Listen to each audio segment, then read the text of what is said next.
Welcome to Appreciating the Entrepreneurial Journey, the podcast for business owners who want to see around corners and thrive financially. Your host is Carr, CEO and business owner at CornerCap. Tune in every week for lessons learned from the trenches of entrepreneurship, business success, and financial independence.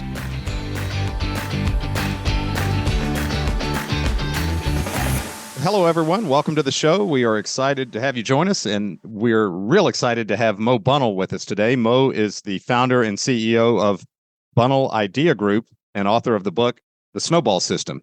Mo and his team have trained over 15,000 professionals and 400 organizations, many of them Fortune 500 global firms, in how to grow revenue and build deep, deep relationships. And in fact, CornerCap has been through his training, and I'll just say it's transformative. But today, you get to hear from Mo as the entrepreneur, not so much the business development trainer. And I think you'll hear why he is an inspiring leader, and in fact, how his story is just reassuring and inspiring for entrepreneurs and business owners like us in navigating disruptions and transitions. I mean, you'll hear Mo talk a lot about centering on the why and that continuous analysis of that, understanding the implications of that, answering that question is so important. You know, in the early stages, he'll talk about how he left the sure thing for the unsure thing as he started his venture. And he'll talk a little bit about the power of focus, where he learned that, you know, he didn't want to, it's not worth your time doing two things half well, but doing one thing really well.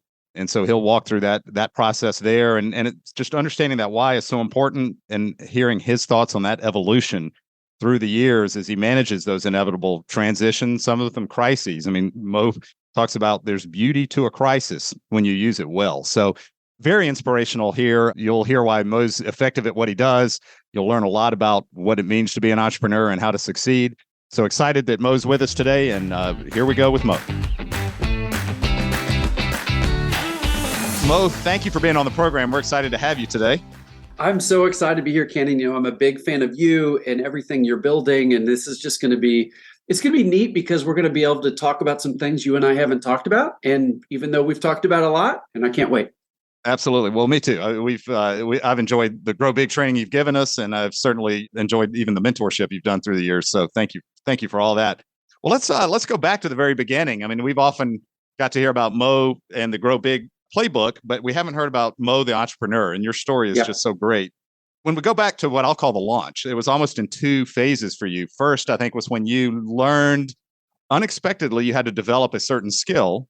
And then secondly, building a business around that skill and leaving a very successful corporate career. So take us back to maybe that first point when you did learn that skill unexpectedly. Yeah, I'll drop you right into the middle of that. Honestly, it was a moment of complete fear and mild panic. I wouldn't say it was a full-on anxiety attack, but it was for sure a thoughtful, what have I done to myself kind of decision. I had been studying all the actuarial exams. So, you know, at the time in the 80s and 90s, it was 24 exams, really hard, like two-thirds of the people fail every one of them. So really hard to get through. And so when you are taking those exams, much like the CFA or things in your business, like you can't do anything else. And this is for years. And my firm couldn't really promote me to a client leadership role or relationship role because for months at a time, I'd get devoured by studying. But as I started to get to the end of those exams, my firm had it lined up. We had worked at it for about a year for me to take on a major client leadership role, leading multiple clients at my firm. And literally in a weekend, everything changed for me. I had passed the last exam a couple weeks before. So over a weekend, we said, okay, it's time to go. I moved floors. I had new business cards, new title. We had a new boss, new role. I went from doing the work to having to win the work. And I really thought there'd be a playbook for that. I was used to studying. I was used to getting, 12-inch high sets of materials that I would actually memorize over about a 6-month time frame. That was the thing. That was the zone I was in. So right. I really thought my boss would give me a manual for this is how you do business development and develop relationships. I wasn't prepared for him actually laughing at me when I asked for it on the morning of my first day. That was sort of the beginning of a business, was realizing I need a thing. I didn't have the thing, and I started building the thing just for me. Does that resonate? And yeah. Yeah, totally. And that thing is obviously business development, right? You went from practicing expert actuary to needing to develop business directly and sitting in front of people and being able to close sales. And as you said, wow, I have no playbook and I only operate by playbooks. So how did you, and maybe just quickly, how did you make that leap into business development? Well, so out of complete fear, and I want to say this out loud, like my motivation in the beginning was not to be great or be an expert. My motivation was not to fail. I did not. I love my friends in the healthcare practice, still some of my best friends to this day that were in that practice, in that office. But I did not want to go back hat in hand and said, I tried this new thing and failed. Will you take me back? Even though I loved that work, I would have just felt like a failure. So at first, I just started taking people to lunch and dinner with people who were great. And it was weird, Cannon. The first thing I realized is everybody gave me very specific advice, and it was all different. Right. Do it this way. And I'd go have lunch with somebody else, do it that way. And they were different. I'm like, what is going on? So then I started reading books, and I started to realize, oh, there's different potential moves based on this situation. And then I really struck gold when I started reading peer-reviewed research years later. It was what the science, the peer-reviewed, university-driven science of three big areas. Why do people like one person and not another? Why do they say yes to one deal and not another? And how do we manage ourselves to not only win the work or grow a business while we're busy doing the work? How can we hack our own habits to stay on point, doing things today that help our year from now self instead of doing things today that help our today self? Absolutely. So you built that system within your corporate environment and became very successful. I remember your great story about sitting in front of the HR executive one time, and she said, I don't need your service. And you said you found a way to be relevant and get another meeting and kept going away, and she ended up hiring you. So that worked for you, very successful corporate career, but you decided, hey, I'm going to leave the corporate career and go out on my own and build a business around this skill set. Tell us about that moment. When did you start getting the idea you wanted to work for yourself, build a business, and how did you make that leap? Yeah, this is great. And these are the latter year or two in when I was at that professional service firm. I was having a blast. I was leading a chunk of the country's growth team at this point. I was having great success, really loved the teams I was leading. But there was one night that changed everything. And I had a client that I'd worked very deeply with, and she had just been promoted to be in a C-level role. And I flew to Denver to meet with her and to toast to her success. And as we were literally toasting, glass of wine, this is amazing. I'm so happy you got promoted. She teared up and she shared with me how much it meant for her to be promoted. And I will never forget her saying this. She said, this promotion is because of the work our teams have done together. And she went on to share the fact that she had a special needs child, what this new role in these new broader responsibilities, new platform, if you will, was going to let her make a dent in the universe in a way that she wanted to do by something that was deeply passionate to her. I ended up getting to meet her family later on and meet this child who's since passed away. And in that night when I was in my hotel room, I just had goosebumps about the impact that our teams had had. Before that night, I thought I had fallen in love with business development. And after that night, during that night, I realized I needed to teach others. I was falling in love with teaching others how to have that same experience that I had. Wonderful.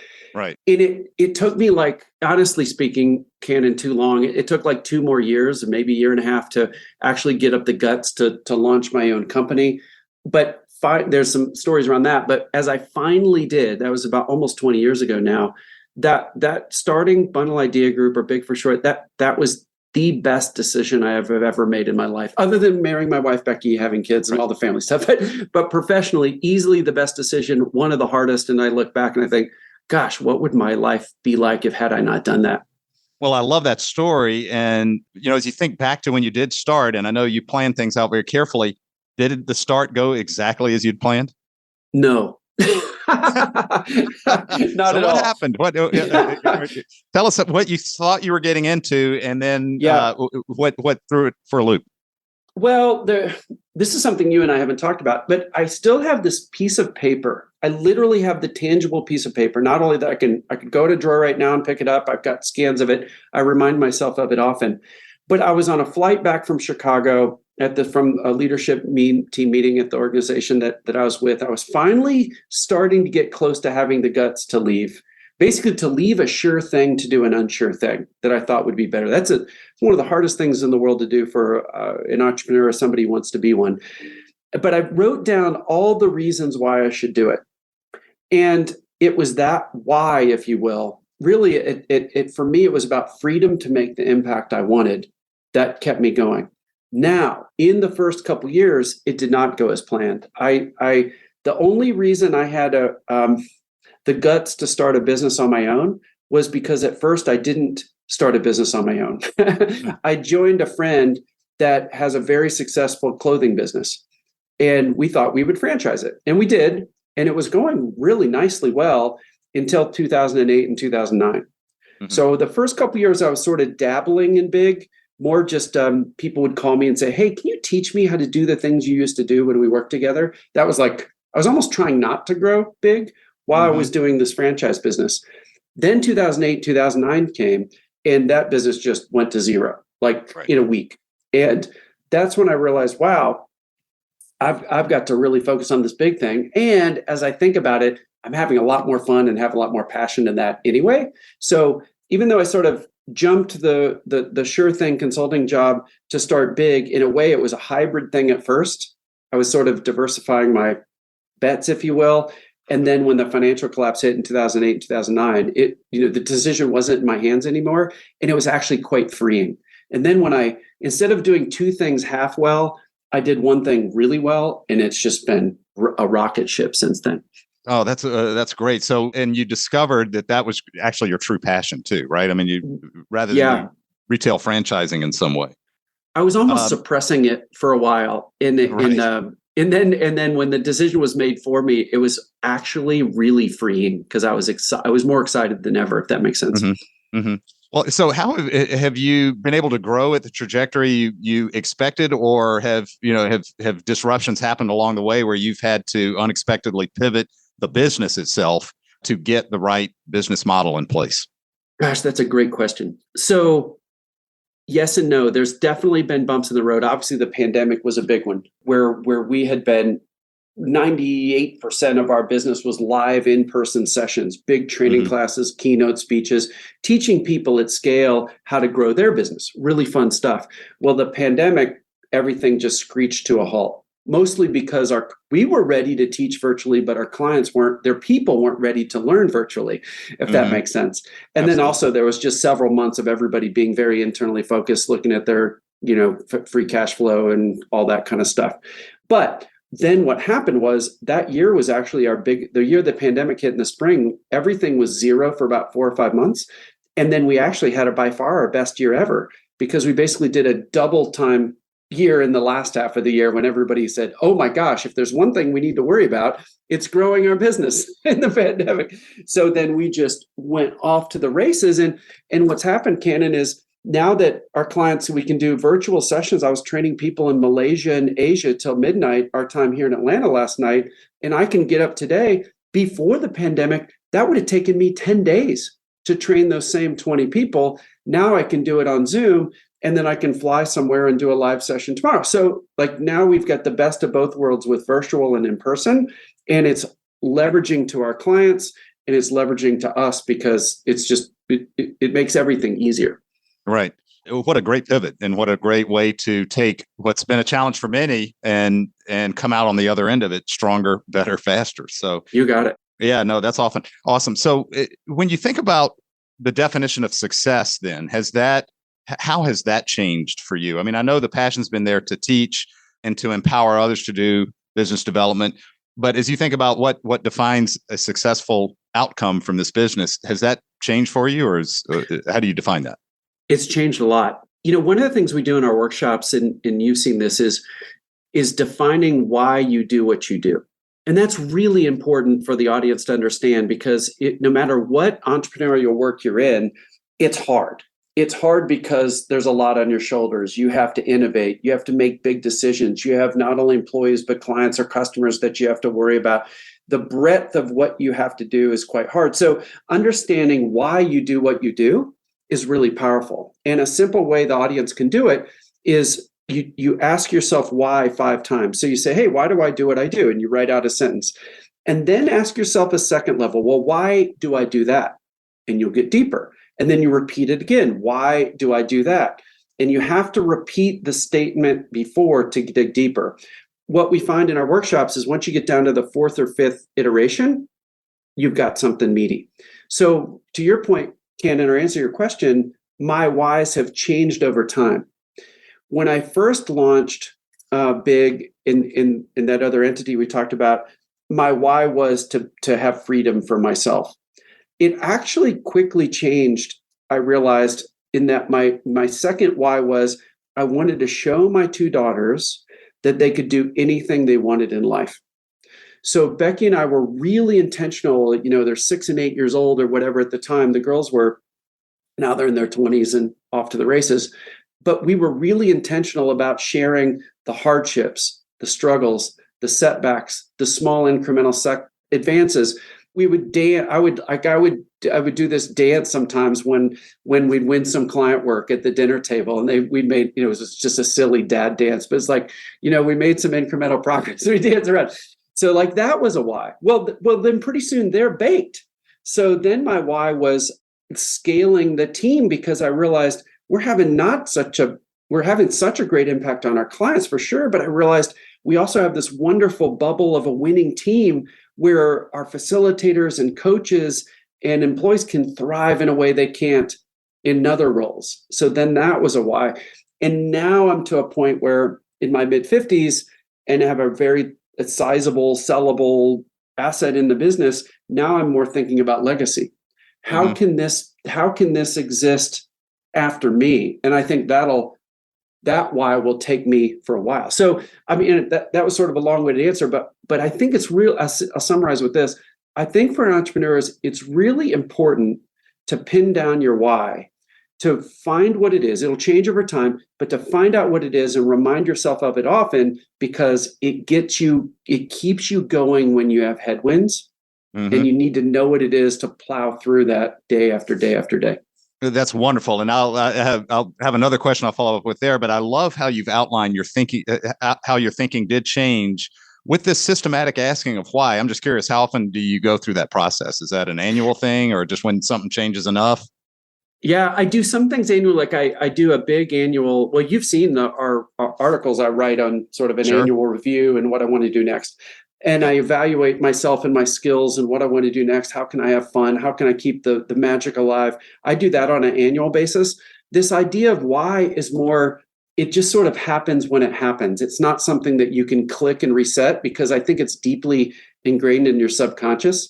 So the why of shifting from the girls, focusing on showing the girls, that our daughters, they can do anything they want, to more of an internal focus, that just sort of happened as they became baked in high school and college. Like it just sort of happened. It wasn't something that I can switch on or off on a January 1 or the beginning of a quarter.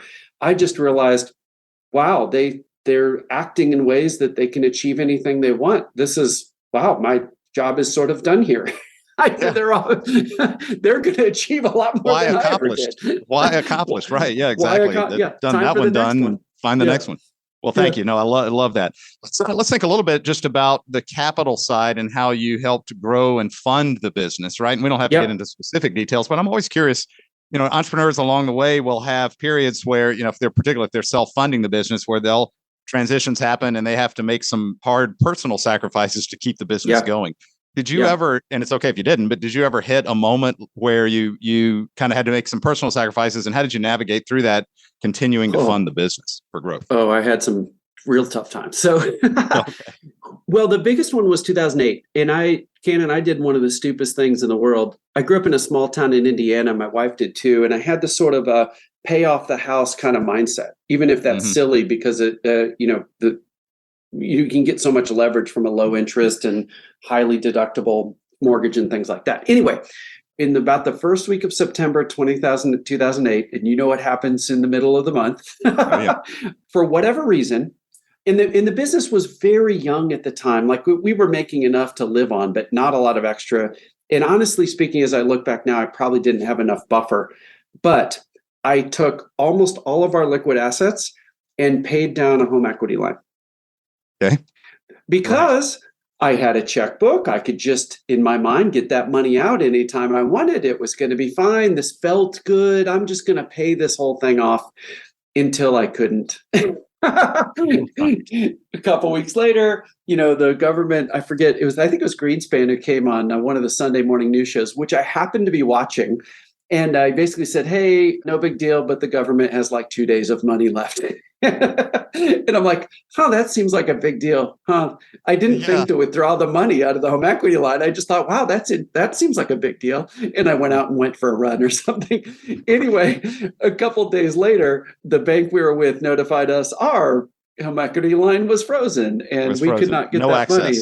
Right. Yeah, zero. Interestingly enough, my wife was gone that next weekend. She does, at the time, she was doing a lot of 50 and 100-mile horse races called endurance racing, and I had to stand with the kids. So she goes off and does that. She's really good at it, really cool stuff. And I did the most elaborate Excel file that a former actuary could do. And I ran out our cash flow projections. And I'll never forget, Cannon, I had, because it's a round number, I had 100 days of cash. And I had no income because the franchise business we were doing went to zero. There was nothing there. I'd done this little bit of work in big for sure, but it certainly wasn't enough to pay the bills. I had to have a conversation with Becky that weekend when she got back, tears, everything. We sold her horse. I mean, it's hard to even bring this up anymore because it was my fault. And I still shoulder the load of that. But we basically said, we will not take our kids out of the schools they're at. We will not sacrifice anything for their future. We will figure this out. I doubled down. Big grew immensely. We had over $1 million of revenue later that year. But it certainly didn't seem like it later in 2009. It certainly was not the case for those 100 days or so. So I went, go ahead. Well, I was going to just, so you hit a dark time there and most entrepreneurs do that. I've hit moments like that. And you're right. What fascinates me so much is you need faith to get through those moments. You need to be stubborn. And at the same time, stubbornness can be a vice because if you don't allow yourself to pivot, you'll go down a wrong path, right? You might even realize it. So, but you were going to make a point. I'll come back to that. Was there something you're going to elaborate on that? I mean, well, I think great wins come out of great great high points come out of great low points. And the beauty of what happened in 2008, now it did not feel like beauty in October and November and December as I saw our cash flow going down, our checking account and bank accounts. But what happened was it made me focus. And I think whenever we have low points, if we embrace those and say, there is a beauty to a crisis. A low point can create a high point if we react appropriately. So what it did was it forced me to get out of that franchise business. I'm still best friends with the person who runs it. It was just talked with him the other day. It forced me to focus on big, which is what I enjoyed anyway. It took several months, but we started to bring in some revenue. I started to have a bigger impact with our clients. I started to love it even more. And I plowed for the next couple of years. I just plowed almost all of the earnings we made, other than just paying for the expenses and building up a little buffer. Again, I plowed all of the money back into upgrading our system, documenting it, world-class materials, finding other facilitators that could help me do this, documenting our methodology. I just went really crazy in fine-tuning every single aspect of Bunnell Idea Group. And that platform, that burst of activity in that year, if I play it out from September 2008 to September 2009, that is still much of the platform that you've experienced. Now, it's highly evolved since then, but a big leap forward happened in that time period that I guarantee would not have happened without the crisis. That's amazing. So you've had two crises then that you've articulated here that have made you better and pushed the business forward. Though, although at the beginning of each, you're like, "Oh my God, what am I going to do?" Right? Yeah. But you kept your head, and I love your emphasis on focus being a great motivator in a crisis. When you think, so there's times when you've had to rely on belief. There's times when you've had to be stubborn. When is stubbornness a virtue and when is it a vice? What have you learned about that mindset as an entrepreneur? There's a saying that I think Steve Jobs said, strongly held beliefs, but loosely held. Mm-hmm. And I think of that often. And I think one thing that I try really hard to do is develop really strong opinions, but when I learn something, try to change course. It's just clearly a flexible mindset there. Yeah, exactly. And so always to be asking questions more than we have, than we're talking, things like that. One thing that happened recently, just as a little story, is I pay a lot of attention to what we call pre-BD. Some people call that marketing. This show you're recording right now is pre-BD for CornerCap. Like this is an asset that hopefully people love. It's magnetic. It draws people to learn about you and the amazing stuff that you and the firm does. The expertise you have is unbelievable. And this is an example of pre-BD. So one of the things that I think a founder is uniquely suited to do is be the person, because you have the namesake, because you're the founder, because you're the CEO, whatever, you have more gravitas than others to go out and establish new relationships. So I think a lot about pre-BD. Our podcast is pre-BD. Our book, The Snowball System, is pre-BD. The speeches that we give are pre-BD. And one thing that we tried once but didn't work was partnerships with CRM companies. Mm-hmm. We've got a methodology for the behavioral growth. They've got the tech that runs it. And we had a couple of those that were okay, but not great. So in my mind, I thought that thing does not work. And strong opinions loosely held. I was talking to a friend that's in a mastermind group I'm in, where we do different. We have different kinds of businesses, but there's some commonalities, just enough we can understand each other, but everything else is different, so we can learn a lot from each other. And Wonderful. He was saying, "Hey, I'm establishing." He's got a company called StoryGrid that teaches writers how to write great stories, largely fictional works, leave of legacy and impact, things like that. And he's now partnering with some world-class software companies that help writers write their manuscript. Well, what a great thing. He's got the methodology and he's partnering with technology companies that people actually use, to the point where some of them are sending out a version of his book for free. And then that is a win for everybody. And as I was talking with my friend Tim about this, who's the StoryGrid owner, I thought, you know what? I really need to revisit that technology idea. So we started to reach out to some technology companies that either have relationship building apps or full-fledged CRMs. And everybody just loves the idea of partnering. We can help them, they can help us, and we're going to remain agnostic around which one's the best. I don't know that, depending on everybody else. But I'm now on a mission to go out and find a dozen or 15 of these companies. I've got really strong relationships with 3 or 4 already. It's going great. And we're going to do everything from embedding videos of me teaching how to do the moves of business development in their actual app, all the way to webinars that we can jointly talk about. But what a great idea that for years I thought was a bad idea and not smart that I thought that way. Revisited it, and I'm like, okay, here's an entire new pre-BD channel. I'm doubling down. I'm the person at Big that can lead this. I need to do it. And that just breathed life into my world too, because I got a new thing to latch onto and go out and build. Right. Wow. So you had an initial impression, but you're asking questions, you're continuing to learn, and you found that impression wasn't exactly right. And you found a cadence there that opened up a new opportunity for you. What a great example. Love that. Let's think, it may be time for 1 or 2 more questions for you. So let's think back to that time back in 2008, 2009, when you were trying to get Grow Big started in kind of that dark hour, and think back to what not having liquidity meant. So what does financial freedom mean to you then as a business owner? Oh, it means everything. And you can imagine that having somebody that exited and went through all the actuarial exams, it overlaps with like a CFA designation about 80%. So I've got about 80% of a CFA. Not that I practice it anymore, but I love that stuff. I love thinking about the efficient frontier. I love looking at our investments. I love fiddling with them, just like you do. Like it's just a fun game to play, a mathematical game to play.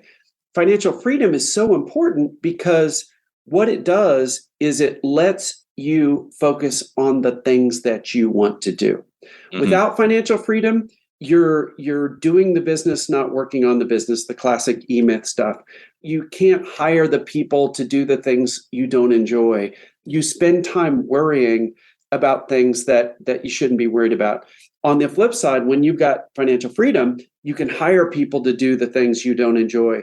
Having that financial flexibility not only strips away worry, but it buys you time. Money is a wonderful tool, and it's a tool that can buy time because it can make things go faster.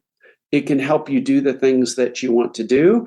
And having an advisor in your corner, like a CornerCap, to help you get there and manage it is just a tremendously valuable resource. So somebody doesn't have to worry about that aspect of their life. Well, liquidity is important, as you're highlighting there. And as you look over the last 15 years, when were you able to achieve that along the way? Or were you able to kind of balance that all along? Yep. After that first year? Cannon, I'm such a nerd about this stuff. I have spreadsheets that I don't have some of the earliest ones because they just got lost in computer transitions and things like that. But I still have a spreadsheet. The earliest one I have is from 1996. And if you can imagine a spreadsheet where the columns are your various assets, everything from your house and to in IRAs and 401ks and post-tax, all that stuff. And then the rows are years. So I literally have 1996, 1997, 1998, and I projected out using some pretty simple actuarial math. And, there's an assumption set in one part of the spreadsheet that you can tweak what the discount rate is or what your return in the market's going to be or whatever. And, so you can tweak assumptions and the whole spreadsheet builds out. So I think having something like that is important because hardly anybody has enough 100% in any Monte Carlo simulation, kind of whether we're real or guesstimate Monte Carlo simulation, hardly anybody has enough money until later in life. So what you want to have as you're going along in life is to know, am I ahead or am I behind? If you're ahead, hey, maybe you can spend and buy a little bit more on that fancy thing you want or whatever. But, when I was 38 or whatever, it's very unlikely I'm going to have enough to live the rest of my life with certainty in 100% of every Monte Carlo simulation that runs out. But I can know at that age, am I ahead or am I behind a plan? I love it. You are great at building systems that help you succeed, right? And there's just another great example. So that's great. And I love, I think in spreadsheets too. So I don't think they're as elaborate as yours are, though. No. Well, you have tools though at CornerCap that are more elaborate than a simple spreadsheet. You have like an army. True.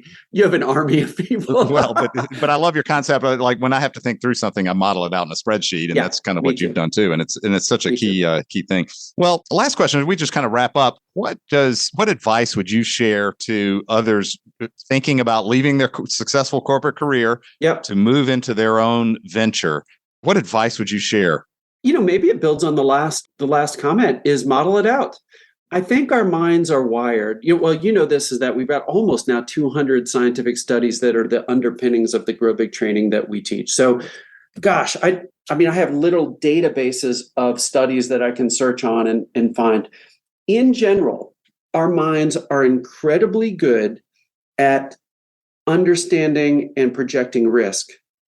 And our minds are horribly awful at understanding and projecting what upside might occur. Mm-hmm. So I think mathematical models can somewhat cut through that clutter because our bias is going to be, especially when we're making big, scary decisions like going off on our own, our bias can be to think of far more about what could go wrong than what could go right. And what I found is there's a Joseph Campbell quote. I love him. He's sort of the expert around myth and storytelling. He's who George Lucas went to a class at Stanford and used Joseph Campbell's stuff to write all the Star Wars movies. So like Joseph Campbell is this incredibly good expert. He's not with us anymore. He's passed away, but was really the world-renowned expert in story and what goes on in our mind. And he's got this quote, and it goes something like, when we commit to a different version of ourselves, publicly, especially, doors open up to us that we never could have expected, almost as if magic hands are guiding us to be the person we want to be.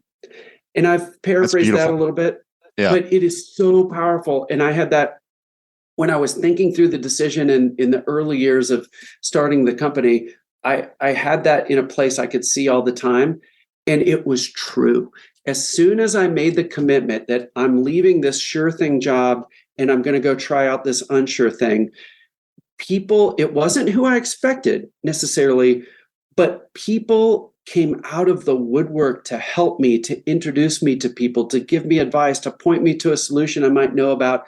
It was almost like I almost visualize it like you're running a marathon and the streets are lined with these people clapping for you, wanting you to succeed and trying to be helpful to you, cheering you on all the way.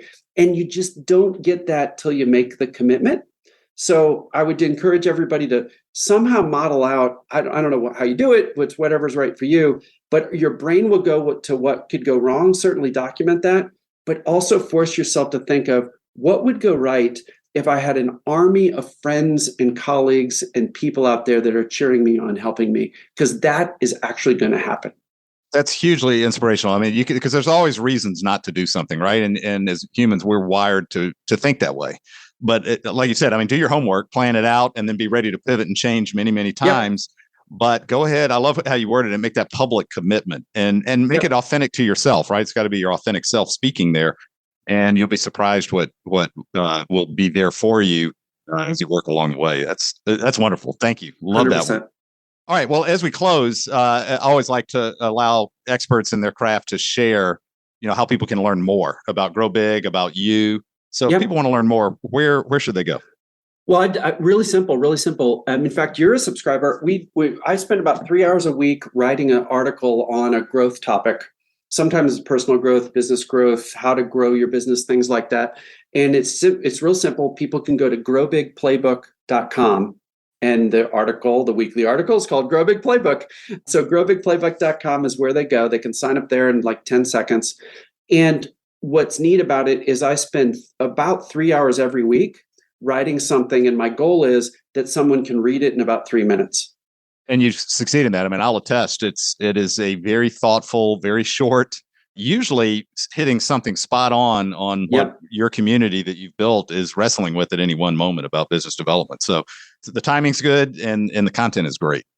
Man, thanks. Sometimes you'll reply, and I always appreciate your replies like, oh, really love this one, send it around to the team, stuff like that. So growbigplaybook.com is where to get that. And I put a lot of pride into that. Of all the things I do every week, I really sweat the details on that because I want to deliver, for our audience. And it's a lot of fun. That's great. Well, Mo, it's a gift, and I always appreciate it. And I want to thank you for spending time with us today. This was a great session. I knew learning about Mo the entrepreneur is going to be equally as invigorating as Mo the Grow Big Playbook guru. So thank you for spending time with me and us today. Well, we'll talk soon. All right. Thanks. Hey there, Ken and Carr back with you. What a great conversation with Mo. I got so much out of it. We were on a roll and could have kept going. I thought I would just close today's episode with 3 quick highlights as they pertain to our advisory work. First, never waste a good crisis. As Mo said, great high points come from low points, not great low points, but low points. We see this theme time and time again with business owners and entrepreneurs.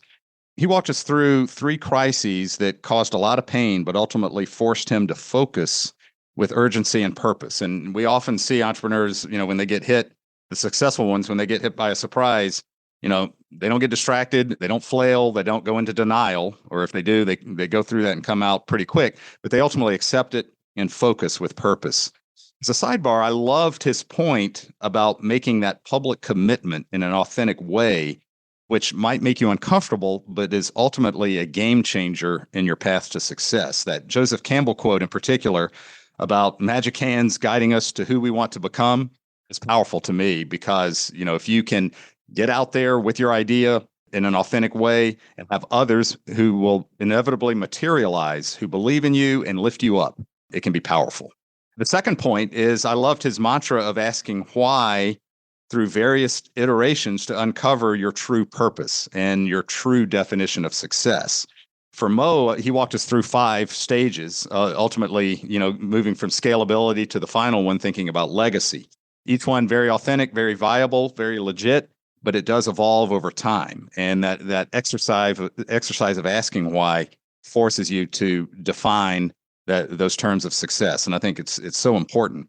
Also, I love that transition. I call it the double transition he made, where he went from being an actuary to business development, and where he went from a sure thing corporate thing to the unsure but more rewarding entrepreneurial venture. It's a good lesson for all of us. He teaches you, if you're a technical person, you can do good in sales. And if you're in the corporate environment but have the right spirit and the right plan, you can succeed as an entrepreneur. So very powerful.